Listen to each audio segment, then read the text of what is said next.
Hi there, you're in the lab with your mate JJ. Today is Module Monday. It's Module Monday. Silly job title for today is Bolt Boy. Today I'm the Bolt Boy. Of course, on Module Monday, we look through one of our microcontroller modules. You could call them an Arduino module, but you could use them with other types of microcontrollers. They are usually sensors. Sometimes they're actuators, but always they're modules. The module that we're up to, the one that we'll be looking at today, is called a collision/limit switch. So it's there to figure out when something's bumped into something else. And I have to say, if you're doing this for any sort of safety kind of a thing, I don't know if this would be the right tool for the job. And I'll get to that later when we have a look at how it works. So what we're going to do is we're going to pop over to the bench. I'm going to show you these things. I've got two of them. Then I'm going to pop you over to the computer and we'll have a look at the information that I was able to dig up, which isn't really ideal. I'll explain that more later as well. Once that's done, we'll bring it back over to the bench and we will write a program that uses these things, but it'll be a very simple program because there's just not really much to these devices. They're basically just a switch. So I'll take you over to the bench and I'll show you them and we'll take it from there. All right, well here we are on the bench and here's my coffee, very important. This is my drawer of collision/limit switches. I've got two of them. They appear to be basically the same. They don't have any model number or anything on them. They just call themselves limit switch. I'll show you this under the microscope. See if I can get this out of its bag. So I'll throw it to the microscope and I'll show you this. So you can see at the bottom here, it's called limit switch. I'll just take that menu away. What are you doing? There we go. All right, so as you can see, it calls itself the limit switch. It doesn't have a model number or anything, but I found one that does have a model number, so we'll be using that later on. You can see you've got two power leads, ground and positive, and then there's a data line, which will, I presume, just be a digital signal. We'll find out later. And then it's got a couple of resistors there. I'm not sure what the one labeled R is. That could even be a LED, maybe. I don't know. And then we've got the switch itself. You can see the switch has common and normally open and normally closed contacts, and you can just see that's the mechanism there. It pops in and pops out. So we'll check this. We'll wire it up to an Arduino and write a program that detects the button switch. But however fast this is, I don't think it will be as fast as if it was just literally wired in, because it's going to affect the signal, and then the signal will go out and it will have to wait for the microcontroller to get around to reading the signal, assuming the microcontroller isn't delayed doing some other task or whatever. So a physically wired switch would, I think, just be probably generally safer and faster than using a digital pin like on a module like this for safety applications.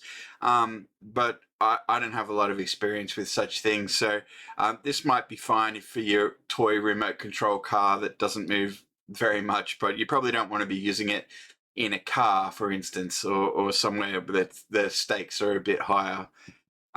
Anyway, this is it. I'll take you over to the computer and I'll show you what I was managed to find. All right, so here we are on the computer. This is the module for today. I've called it the YL-99. Now, the reason I did that was I went searching at AliExpress for the collision limit switch, and I just couldn't find, I don't know where I got mine from. They might have come in a kit with something else. I don't know. But I couldn't find just the ones here that I ordered. But I did end up finding something that looked a little bit similar. And this is it here, the DIY Victor. So I opened that up, and this is called Car Helicopter Crash Collision Sensor Impact Switch Module Robot Model for Arduino DIY Kit, 3 volts to 12 volts power supply. Okay, So it's basically what we've got. It's pretty much the same. There are two resistors. That looks like an LED to me. We'll know soon enough when we test this thing. But you can see crucially it's called the YL-99. So that gave me something to search for. There wasn't any code in here, I don't think. But the code for this will be super, super duper easy. It's just got one digital input by the looks of it. So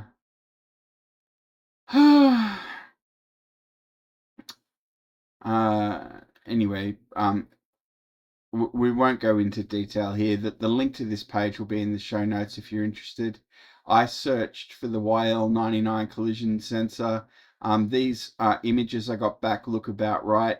And I found this Circuits DIY page that covers this module a little bit. I'm not quite sure that what it says is correct. It talks a little bit about vibration sensors and the speeding up forces acting on the sensors after a collision are high. The sensors measure this acceleration and send it to the control unit as usable data. I don't think that's quite right. I think it just, this switch toggles and that's it. There's no really acceleration like gyrometer or anything like that in here. It's just a switch. So I'm not 100% sure that this information is veracious. It could be very wrong, but I've linked it anyway, and I did have a bit of a read of it. As I said, it didn't come with code that I could see. Not that it matters because we can write the code ourselves. It's going to be pretty simple code. So let's go over to the bench and we'll plug this thing in and we'll write a program that uses it. Let's do that. All right, well, here we are back on the bench. This is my Module Monday. Oh, hang on a sec.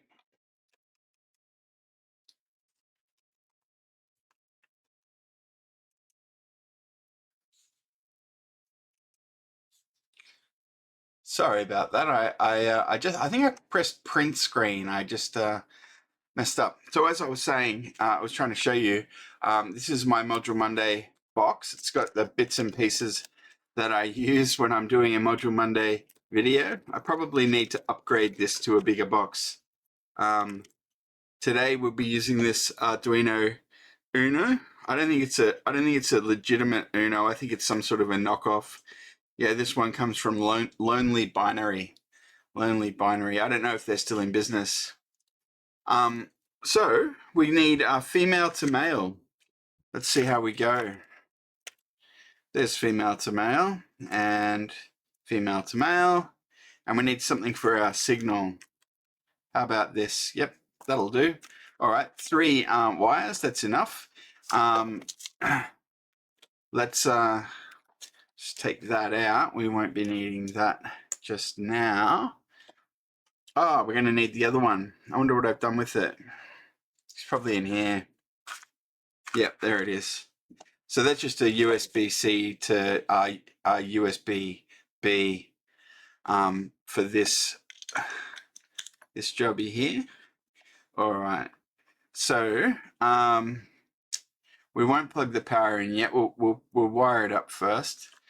So we've got data on the top here, and then we've got VCC and ground. All right. So let's put power on 5 volts. 5 volts sounds good. And we've got a ground lead. Ground can go there. And this will be a digital pin. Let's make it 7. We'll use pin 7. Okay. All right. Now it's time to write some code. I'll write the code and then I'll show it to you in just a second. All right. So should I show you the code working or should I show you the code? Might as well show you the code working. I'll pop this over here so you can see a bit better. This is the Uno on the bottom, and this is the collision sensor here. When we knock the collision sensor, the Arduino LED goes off, and then when we release it, it comes back on. And as you can see in this particular use case, the thing is, air quotes immediate, but it's not immediate. But when the loop gets executed, the button press gets picked up, which is pretty much instantaneous. I'm not sure what the frequency the loop is. But as you can see, if we press it pretty quick, it keeps up with that. So that's something. I guess that's everything. I'll show you the code. How am I going to do that? Let me see.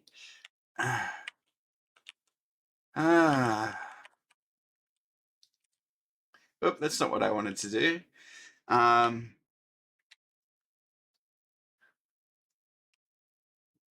Okay. All right, give me a sec. I'll be back. All right, I'm back. And I'm just going to tab you over here, and this is the code. So as you can see, we define the LED as pin 13. That's the onboard LED for the Arduino. And we put our signal on pin 7, and that's defined up the top there. Then when we begin this the setup, we set the serial line. We're not actually using that though. And then we set the LED as an output signal and the input signal as an input signal. Then in the loop, we read the signal, and then we set the pin to be, I should probably change that. I'll just fix that while we're here.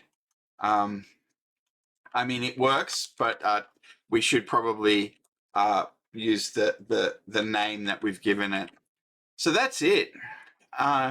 Yeah, okay. Yeah, I'll throw you over to the farewell cam, and we'll wrap. And that's a wrap. So that was a pretty simple module Monday, wasn't it?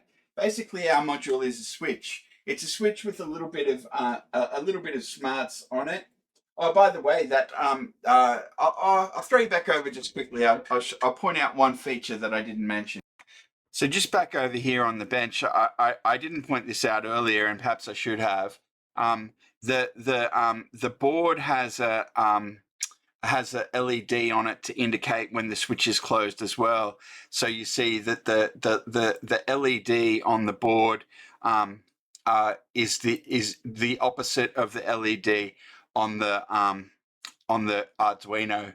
So when one goes on, the other one goes off. And I just didn't point that out earlier, so I figured I'd just quickly do that. All right, now back over to the farewell cam. And that really is a wrap. So yes, as I was saying, very simple module Monday today.